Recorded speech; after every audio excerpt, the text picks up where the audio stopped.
Welcome to Modern Musings, conversations with the maiden, mother, and crone. Looking at ourselves and the world through the lens of the 21st century. Hello, everyone, and welcome back. Hello. Hi. That's not where we usually say that, is it? No. You started to do it, so I did it too. That's okay. Yes. I'm your hostess, Amber, and I'm here with my co-hosts, Cindy and Kristen, who already said hello. Your by the way. over-eager co-host. Yeah. Ready to be here. We're excited to be here. Yes, we're excited to be here because this week we are talking about self-care and self-care techniques. So before we get started, I just wanted to define self-care in case anyone didn't know what that is. And it is the process of taking care of oneself with behaviors that promote health and active management of illness when it occurs. And I know a lot of people have different, that's just the dictionary definition. A lot of people have different definitions of self-care and what self-care is. And I know that it's it's very popular, well, just in general, to promote self-care, especially when it comes to mental health. And we're going to talk about all those different ways today. And, maybe even talk about past, like where people didn't do as well with self-care. I mean, so what do y'all think, ladies? What are some ways that you like to self-care? Well, I want to start out. See, I'm all stuttery today. I'm so excited to be here. I'm stuttering. I wanted to start out by saying that a lot of people have a misconception that self-care is bubble baths, pampering, manicures, yes, whatever. Yeah, I guess that's what I was trying to say. And that is a facet. That's when it became a Pinterest thing. Right. Yeah, self-care, Pinterest. But there is a lot more to it than that. I would say, obviously, active management of illness. Management of mental and physical illness. Which would include therapy, doing exercise. Exercise is one. Good diet, healthy diet, yeah. Getting a lot of, not a lot of sleep, enough sleep. That's one I'm totally guilty of not doing. Exactly. So there's a lot of things, negative self-talk is the opposite of that. So, stopping those patterns, learning about those patterns. Goal setting can be a form of self-care. It absolutely can. So can hanging out with your friends or doing a hobby, chasing a pastime that you enjoy. And so it's a really broad spectrum of ideas of things that you can do. And I think, which is just in general putting yourself first, especially when you're sick. Yes. And a lot of people, especially women, don't put themselves first. Yes. I mean, especially if you have kids, you can't properly take care of your kids if you're sick. So you have to do those measures to eat healthy, exercise, go to the doctor if you're ill, or home therapy techniques if you don't believe in doctors. It comes back to the thing, like when you're on a plane and the stewardess tells you if the cabin loses pressure, put your own mask on first. Yes. Then take care of your children, because you cannot take care of your children if you pass out first. Yeah, exactly. And women are historically notoriously bad at taking care of ourselves because we have been conditioned to put everybody else first. Yeah. And I think that needs to change. You have to prioritize your own self-care in order to put those other people higher in your priorities. You're not really putting them high on your priority if you're not taking care of yourself enough to serve them. Yeah, Does that make sense? Yeah. It's a vicious circle. And I think we've gotten really deep too, because everything is just go, go, go, and everything's readily available at your phone. So we do more than we ever have done before. We're always expecting more out of other people. And so we expect more out of ourselves, too. In this new go, go, go, do everything, be everything, see everything, have everything mentality. Mm-hmm. Well, and I think that's part of the women feel like they have to prove that they can do it all, because for so long you can't be a mom and work. So we have this mindset of we have to do both exceptionally well or else we are failing. And in order to do both exceptionally well all the time, we're just constantly juggling our own self-care, our own needs. Mm-hmm. So it makes it hard. Yeah, I know when I was taking care of my parents and my grandma, I was, putting my health last, which is, something that my mom did when I was growing up. I mean, that's how she got as sick as she got, is that she wasn't taking care of herself. She had diabetes and she just ignored having diabetes. Yeah. And her health, your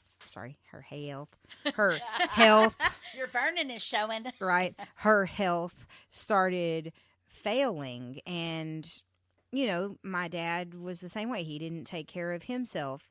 And so after both of my parents died, it kind of kicked me in the butt to where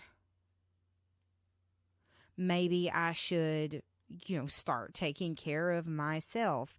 And of course, then I had my ex-husband who had poor health. And so I just went from taking care of my parents into taking care of my ex-husband and ignoring my health to the point where my health couldn't be ignored anymore. So the healthy thing to do was get out of that relationship and focus on myself mentally and physically.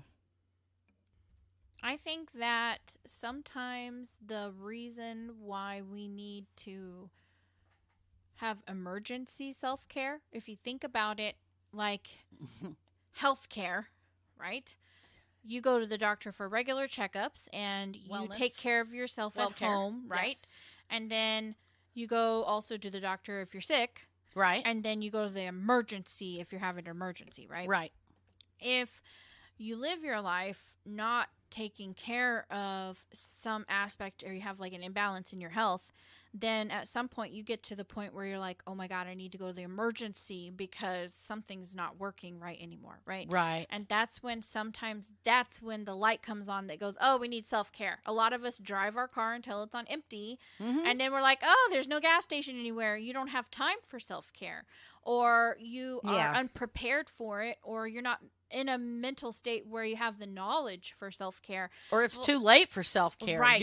You've already run out of gas. Right. And so for me, I feel like, like with my weight issues that I have, if it would have been nice to have had better self-care in that aspect, like with health and diet when I was younger, versus oh, now it's like, now you're playing catch up. Yeah, I'm playing catch up, and it's twice as hard. It's really because you can't catch up on sleep, right? Right. Similar to that. Sort of, but yes. You can get some sleep so that you're not as tired, but yeah. Right. You can't make up for 10 years of not sleeping. Right. And that 10 years of not sleeping, you lost. Or a lifetime of abusing your body, because then you have all of this extra skin that just makes you feel worse, which is my problem. I can't wear anything that doesn't have sleeves because I hate how my arm skin looks. Yeah, and that's just like one little piece of self-care. There's a lot of pieces to the puzzle. Oh, yeah, and definitely. I feel like it is an all-encompassing juggling act, balance. Mind, body, spirit. Right, of everything. And even outside of the mind, body, and spirit, because that is just what's within your flesh, right? Yeah. There's also parts of self-care that are things external that are relationships. External, yeah. Right, like a bad relationship with a person, or working in a place that is taking advantage of you, things like that. Friendships that are taking advantage hours, working too long of hours, or friendships that drain your energy. Not having boundaries set up. So those, kind of like what you're saying, it's not just about painting your nails and waxing your mustache. No, but those are nice too. Those are nice things to have, but they're the superficial parts of the self-care. Yes, you do need to take care of your fingernails and stuff like that, but you also need to do inner self-care and boundaries self-care. Right. And take some time for that spirituality. You have to nurture the spiritual side of yourself, like taking time out to meditate, or go to church, or whatever your spiritual endeavors are. Yeah. Yes. There are a lot of things that you can do. And, I was just looking online for a list of different ones. There's a ton of things, and they probably a lot that a lot of people haven't thought of. So, obviously taking that bath, that bubble bath, or, going and getting that pedicure is very soothing and relaxing. And I am not dissing that in any way. Reading a book, educating yourself is another, furthering your education is another form of self-care. And sometimes you need self-care from educating yourself too. Well, that's true, because a lot of students get burnt out because they aren't taking care of their self-care. So yeah, it's, there's, it's hard. We talk about it and we give it a lot of lip service, but a lot of us don't actually take the time to do it. And it's been a hard battle for me. I don't think it's something where you can just say, well, oh yeah, I take an hour every day for self-care. It is something that you do 24/7. It in my should be opinion, all the time. Yeah. Because it is in the choices that you make. Go to bed on time is a form of self-care. Drinking water, making healthier choices when you pick foods. Gratitude is a great form of self-care, because and not just sitting down at the end of the day and writing your gratitude, or doing it in November or during Thanksgiving. Right, not 30 days of gratitudes or whatever. Doing it all the time, making it a daily habit to start your day with gratitude and end your day with gratitude. But to answer your question, Amber, what do we do for self-care? I mean, we've talked a lot about this. This is one of the subjects that we always come back to whenever we talk about something that's stressing in our lives, or maybe unhealthy habits that we have. We always come back to self-care. That's something that I think Modern Musings has been very conscious of promoting to our listeners, because it's something that we value in our lives, because we have come to that point where we understand that it's a necessity. And so I know we've talked about like goal setting and self-empowerment, those type of things. Those are types of self-care that I continue on the regular with my goal setting, is trying to maintain my goals. And a lot of times my goals are self-care type things. A lot of mine are as well. That's something that I'm trying to do better in my life at.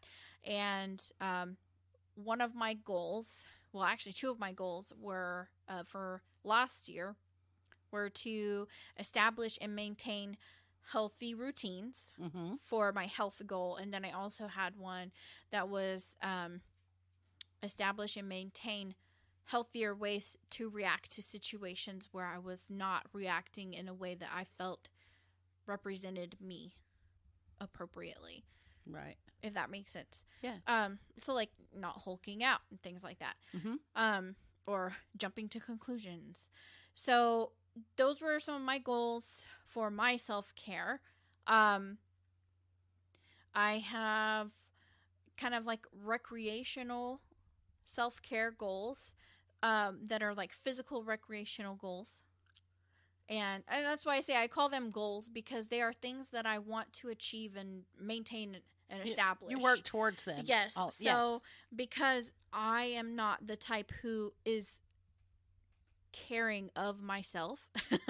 I lived very abusively, like you say, to your body. your body is your temple, and I kind of trashed it a lot in my previous years. So I am, trying to take better care of myself.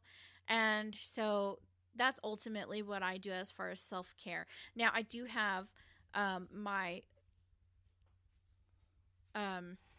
disconnecting from the world and connecting to the world where I just kind of like disappear. Technology disconnects. Those are... No, that's not what I'm talking about. No? Okay. No, I'm talking about just like going and disappearing into a book. Oh, okay. Or a TV series, it's not always the best as far as self-care option, but it is a really soothing thing that I enjoy. And I can tell when I haven't been like reading my book or watching a show, when I feel like I'm just go.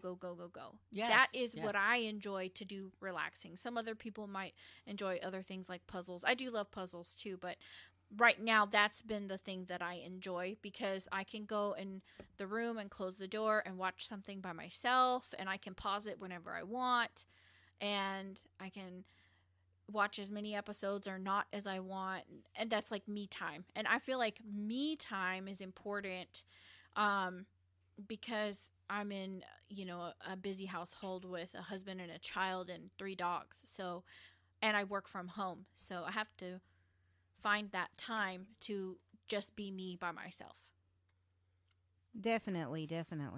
What about you, Cindy? Do you have any self-care techniques? I have some similar to Kristen, like reading a book, obviously. I have a little bit of alone time.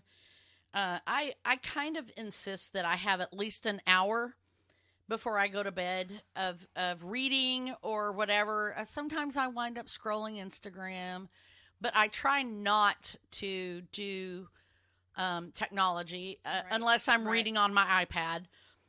I try to read a book or something like that for about an hour before I go to bed. That just kind of lets my brain wind down. I don't know why my brain winds down when you read a book as opposed to, watching or reading something on the internet, but it has a different effect on your brain. Something about the lights. Well, I know it is something about the light, but you're still reading, so you would think that would still engage your brain. I don't know, but it works. So I can fall asleep reading a sentence like... I know, right? Super fast. But so I do that, and then I also like Kristen likes to shut the door and watch a movie. I like to craft and watch either YouTube videos or TV or something streaming on the usually something that I can kind of half watch, half. I don't have to, it's not too engaging, because if it's too engaging, then I can't craft. But those are some self-care things that de-stress me. I'm trying to think, there's so many things that are considered self-care. I mean, I get regular therapy, whether it's every 2 weeks up to every 4 weeks or whatever as needed. I consider that part of my therapy or part of my self-care, and because I'm taking care of my mental angst, and I think that's important. Setting boundaries, letting people in your life know that these are your boundaries, and upholding them is also very important to that. I'm not so good at setting the bedtime or drinking the water or eating the right foods. I try. But I have my goal setting also, and a lot of my goals are often self-care goals, like getting exercise, drinking enough water, getting enough sleep, journaling. Journaling is another one I love to do, and I know I talk about writing all the time. Journaling, writing your stories, things like that. I try to make it not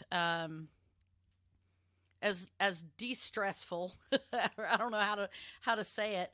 I don't put any pressure on myself to write a whole story or write a whole thing, but but just opening up my word processor or a notepad or something and just jotting some notes about my story or a story, any story. That maybe the story of how my great grandmother came to Texas, or maybe the story of what I got for Christmas when I was 5. It doesn't matter what the story is, but just allowing myself to go into that place and describe what I know about it and write it out. And that helps me not only tell my story, but writing is a relaxing thing to me when I have the luxury of letting it flow like that. Now, if I'm trying to do a deadline and I've got to have a blog out by tomorrow and I've got to write on a specific subject, it's not really self-care then. That's not really self-care. No. That's work, and it's challenging.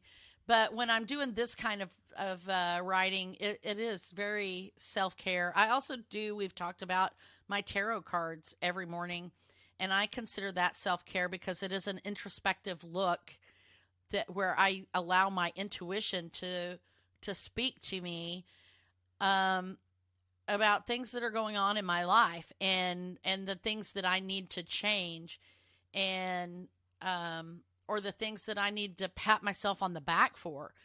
Affirmations are another huge self-care thing that I use. I spent all of last year keeping an affirmation journal where I wrote out an affirmation almost every day. I did not get it every day. It wasn't a whole 365 because I started it kind of later into the year in January, and there was several days where I didn't do it, but then I'd catch up and do several at once. So it wasn't real consistent, but I did it for the whole year, and I would find some kind of affirmation that I wanted to write out, and I would write it and use my rubber stamps to illustrate it to help it stick in my brain a little bit better.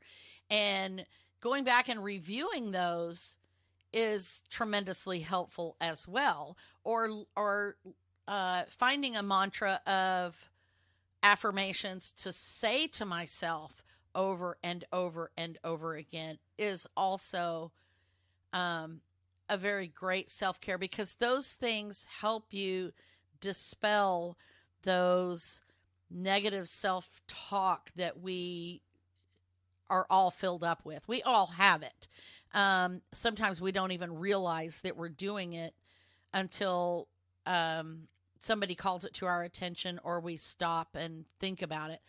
And doing one little word, I feel like, is also a self-care thing, because I use that word to help me grow and to change and to, again, dispel that negative self-talk.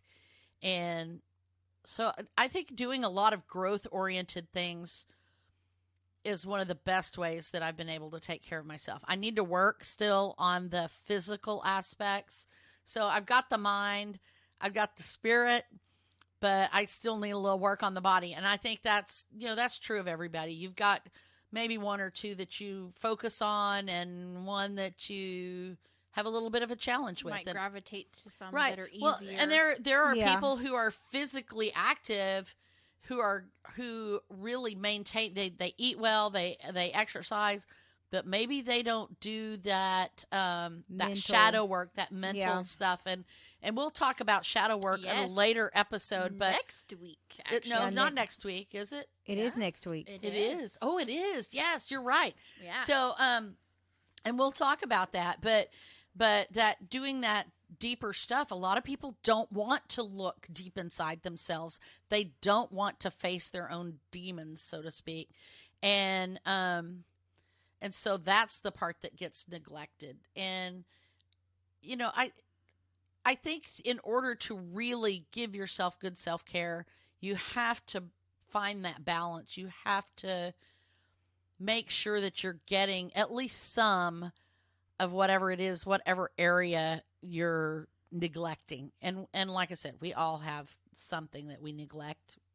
We're humans, so we're not perfect. Yeah. It really is. It's a balancing act. And I think the best way to approach it is to write out those areas, mind, body, spirit, boundaries. Think about the things that you do that you help uphold those. Right. But also maybe like a pros and cons thing. And figure out which ones you might need a little bit of extra care in, or which one you might be spending. Because I may be spending more time in the escape zone than I should be. Like, instead of reading my book all the time to escape and saying, well, I'm self-caring, that's really not self-care when you do it excessively. All the time. Right. Right. Yeah. So, that's something that I've thought about. Like, maybe I read too much, or maybe I should only watch one episode, and that is my self-care, is setting that boundary on myself. It's like shopping therapy, Yeah. There sometimes retail therapy is okay, like just once for a little bit, but you don't want to do it all the time because day, it's excessive. Every That's abuse. day. Yeah, it's and definitely I've been through all of that. I like to escape way too much. My weeks are so hectic. I don't really want to do anything on the weekends sometimes because my weeks are so hectic. One self-care thing I like to do at night for like maybe an hour before I go to bed is work crossword puzzles. If not, I also like to read as well if I don't get caught on the phone scrolling. Yeah, that one's a bad one. One self-care thing that I've been doing recently is like, as far as on a personal level, I've been pushing, the last couple of months, I've been pushing back from social media, mainly just for not really like as far as Modern Musings is concerned, but just on my personal social media, I've been kind of taking a step back from it. I don't have a personal Instagram anymore. I barely get on my personal Facebook. So it has been, like, at first it was hard because you want to get on Instagram and scroll or whatever, but it has been healthy. Having a technology-free weekend once in a while is really good. And a lot of people do that. They'll take a vacation from social media. They'll just say, hey, I'm going off for a while. I'll be back. Don't worry, and they just disappear. And then they'll come back a few months later and they're like, I'm back, but just, kind of segregating yourself from that environment for a little bit, because sometimes that social media thing, it's the keeping up with the Joneses, you gotta, there's a lot of anxiety that builds from constantly scrolling social media. There really is, because you see all the things that other people are doing. And of course we all make what we're doing look better than it really is. We want people to look at it and go, ooh, look what they're doing, and so we build a lot of anxiety about that, and we hold ourselves to a different standard when we constantly are on social media, and we're just bombarded by images and ideas and conflict. There's a lot of conflict on social media. And so just taking that little vacation from that, you were talking about also your stressful week and your weekend. That made me think of another thing that I like to do, which is travel. It does not have to be a big trip, to Italy or whatever. For me, a weekend to a little town, 40 miles away is a weekend trip. I'm okay with that. Or going on a little camp out, an hour away or something, or driving from Dallas to Houston to visit a museum or something or whatever. Driving to San Antonio, going home to Lubbock.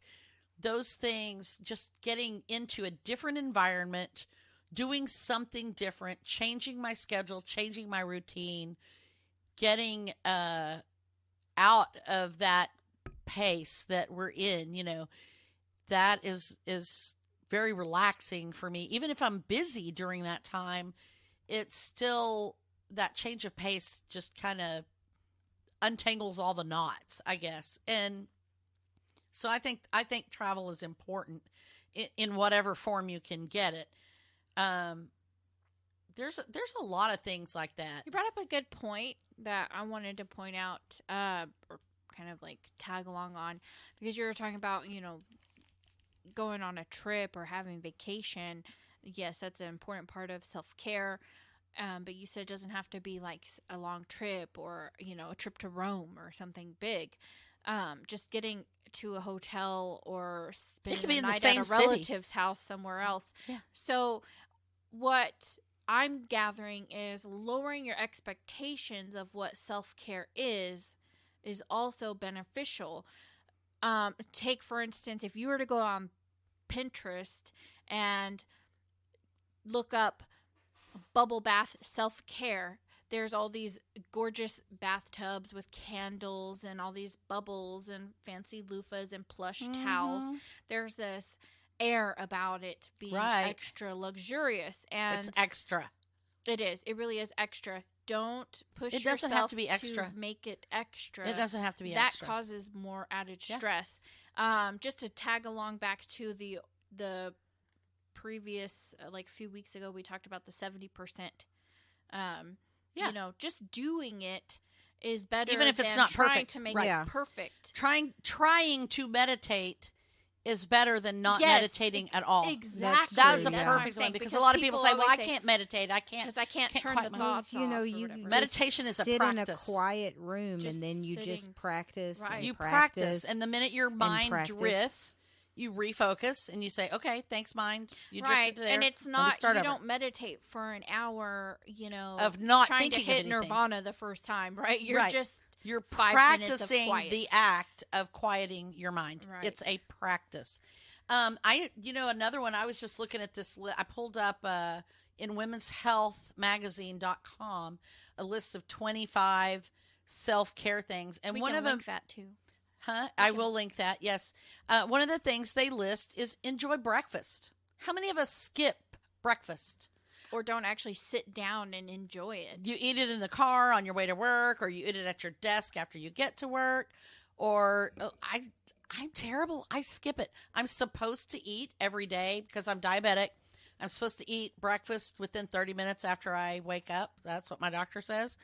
I can't stand to eat that early. So half the time I'm like eating way later, or maybe I forget to eat, and then all of a sudden it's lunchtime and I still haven't eaten. And a lot of people just say, I don't like breakfast. It doesn't make me feel good. I don't feel good in the morning. I don't want to eat. I'm not hungry, whatever. They don't eat breakfast.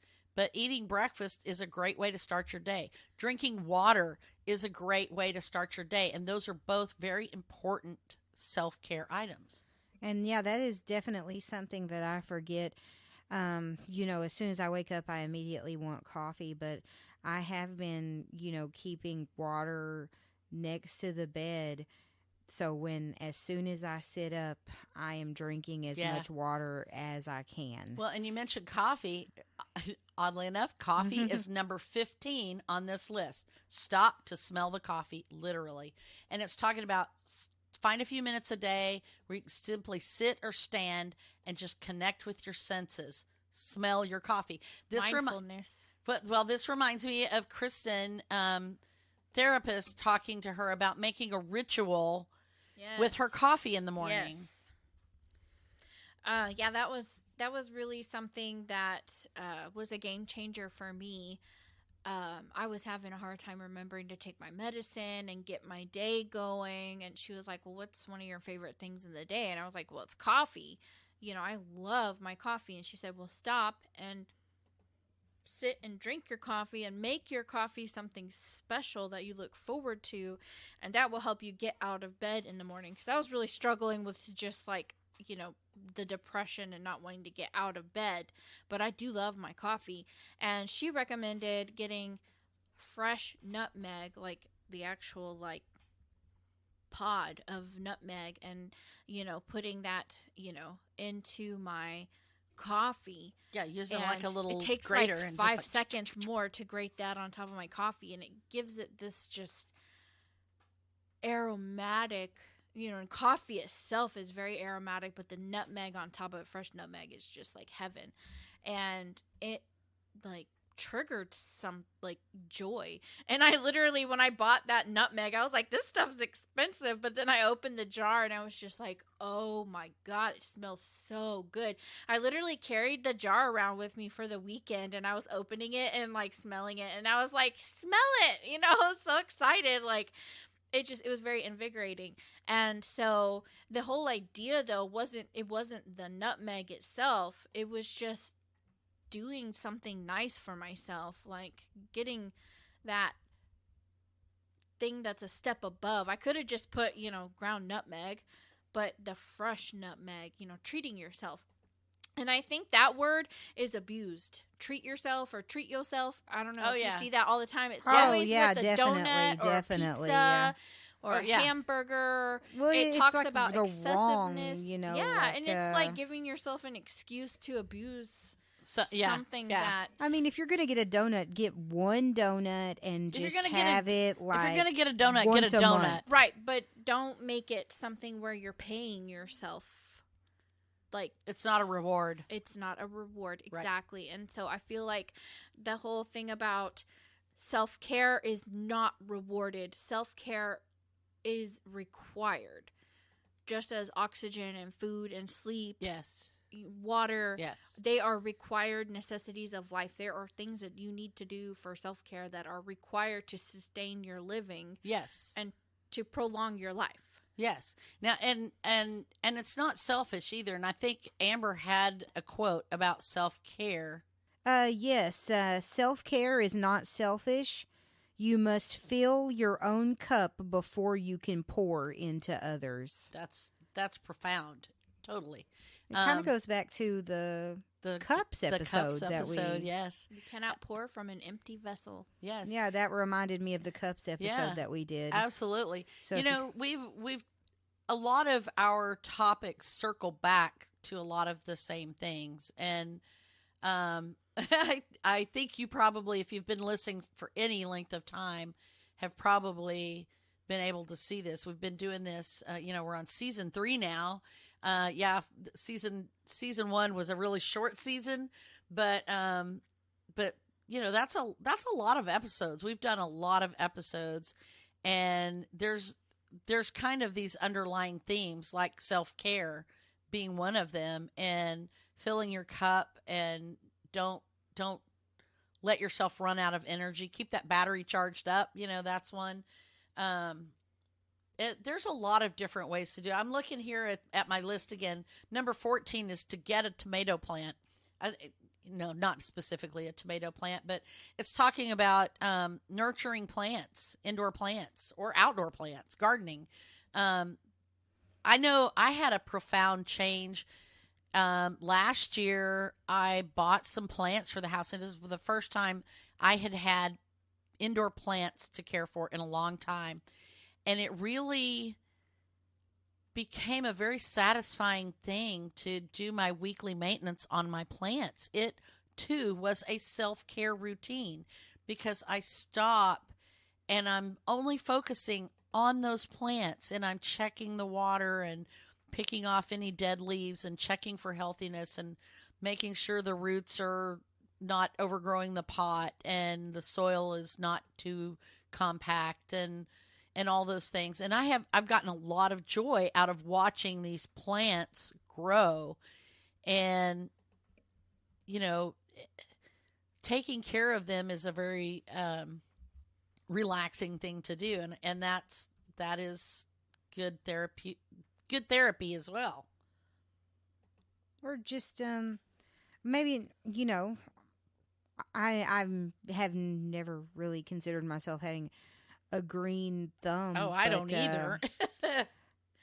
Just taking care of other things like my cats. I feel like spending time with my cats is a good form of self-care. Yeah. Actually, they say that having a pet does wonders for you emotionally and physically. Oh no, totally true. Like, I don't think I would have gotten through my divorce if I hadn't had my cats. And likewise, spending quality time with your kids can be a form of self-care too.